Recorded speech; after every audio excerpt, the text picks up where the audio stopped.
Ça arrive des pannes chez vous, Alexandre Gaule?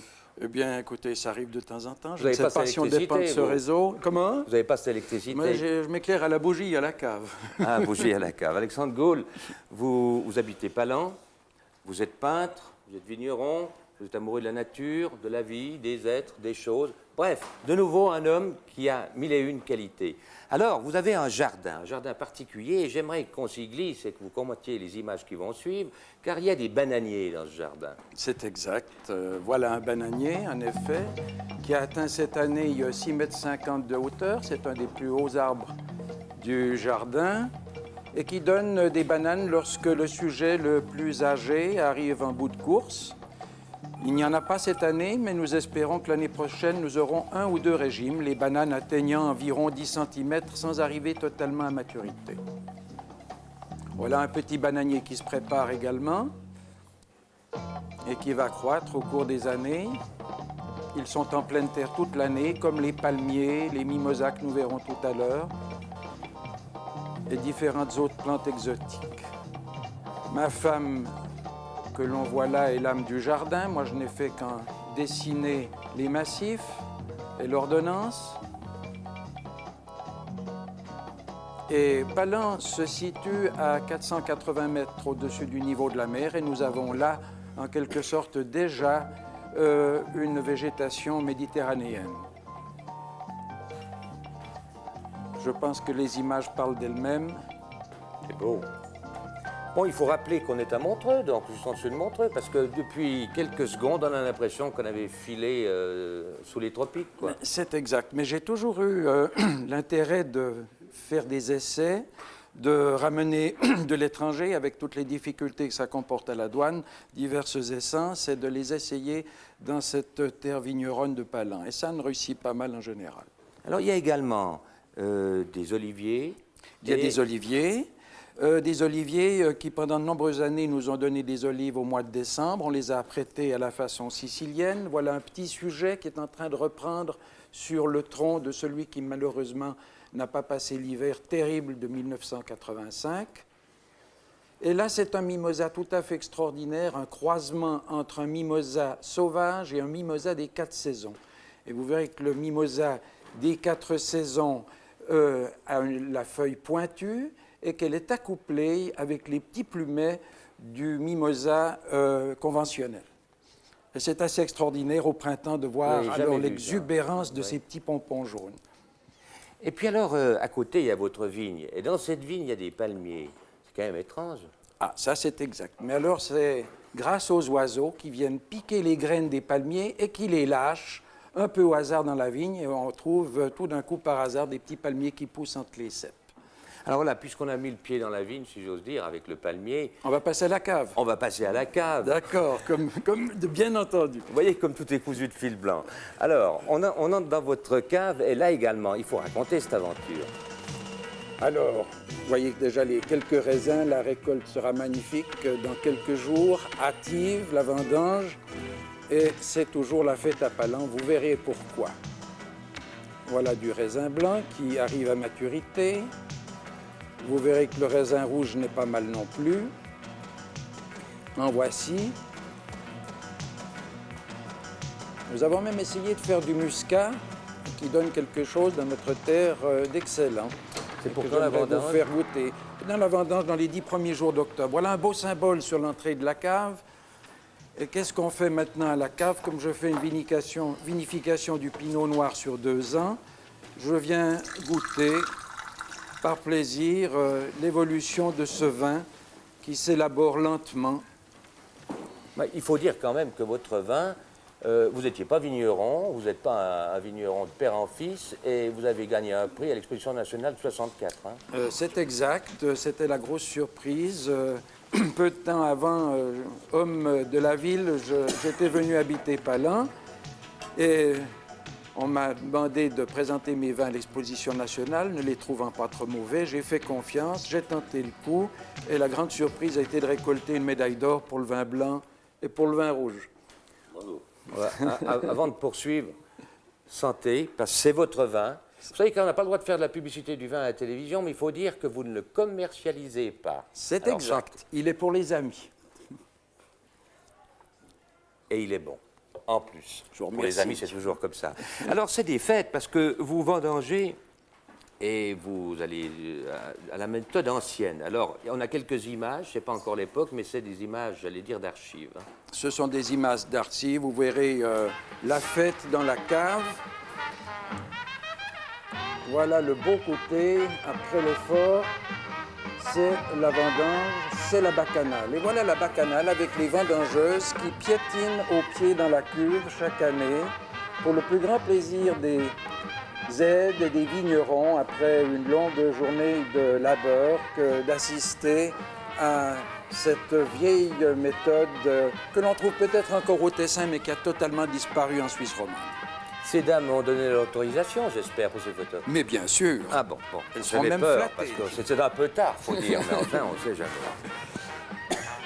Et puis là, alors, c'est vos diplômes qui défilent, car vous faites, j'imagine encore, c'est vous qui faites vos étiquettes aussi. Eh bien, écoutez, je fais mes étiquettes, c'est la moindre des choses, ou du moins, je retrouve de vieux documents qui leur conviennent. Voici le rosé. Voilà des vieux soifards, des bois sans soif, amusants. Et le pinot noir, le rosé encore. La dernière tentative récente du muscat, le pinot gris. Et ça, alors, c'est une facétie d'un de mes fils qui a voulu faire ses propres étiquettes pour son propre vin et qui rend hommage à un bois sans soif que vous avez certainement reconnu. C'est absolument fantastique, tous ces passionnés. Dans Valérie, on trouve toujours des passionnés. Il vous reste quand même du temps pour peindre, car en fait, c'est une récolte de saison, le vin, mais il faut l'élever durant toute l'année, il faut s'en occuper. On a vu votre jardin, mais c'est votre femme.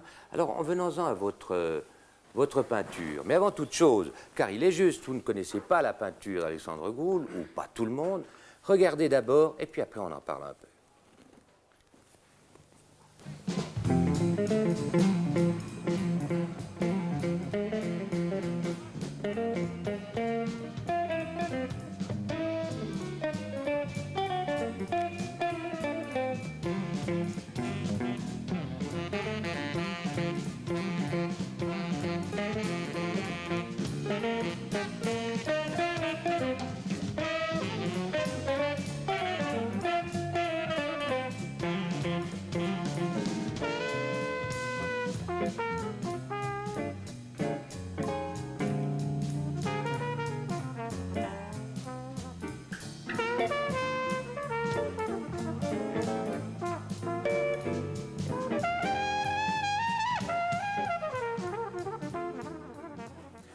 Voilà, alors maintenant on a l'œil. Il faut dire que c'était une courte rétrospective, car on est parti de votre manière de s'exprimer à.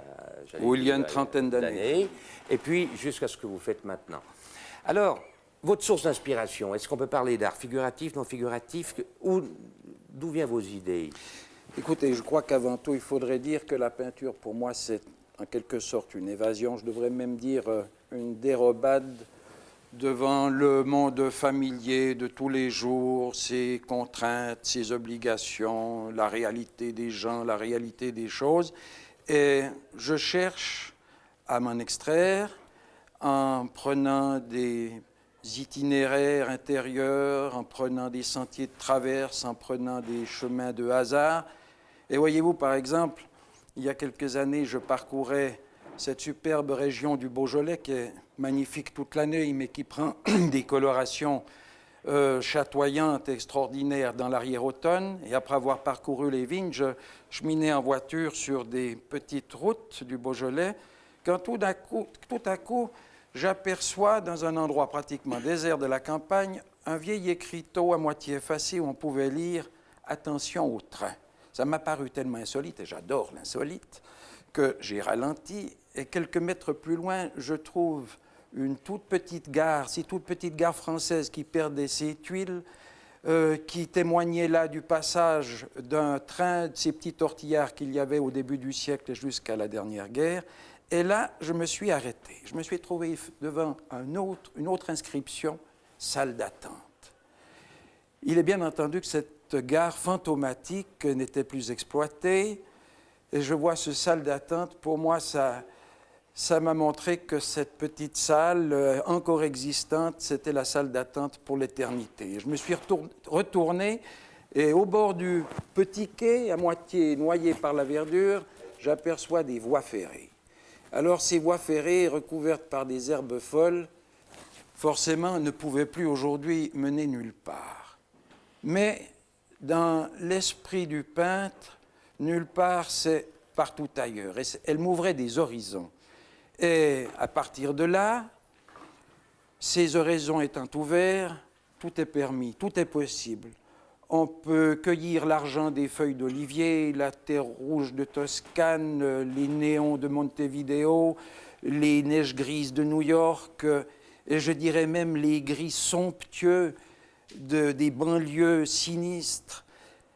Et j'ai imaginé à ce moment-là que même un cimetière de voitures, qui est une chose horrible, qui est au premier degré une atrocité dans la nature, je me suis dit que dans un petit matin blafard, un Bouguereau, peut-être, ou un Puvis de Chavannes, aurait pu réaliser un chef-d'œuvre avec un cimetière de voitures.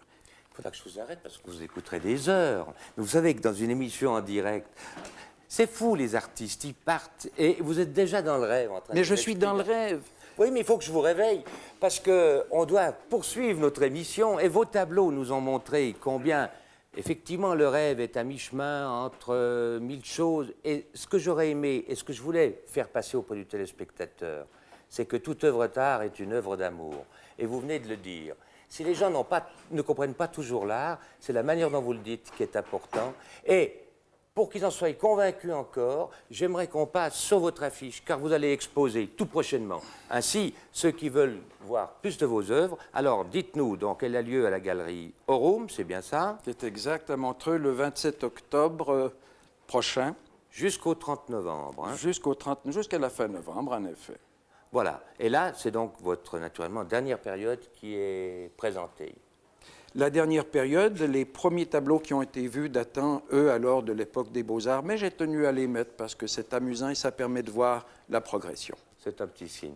Merci Alexandre Gaule pour tout, et puis grand succès pour l'exposition. Merci vous aussi pour vos expositions à venir. Merci. Vous étiez attentif également, concentré sur le... Voilà.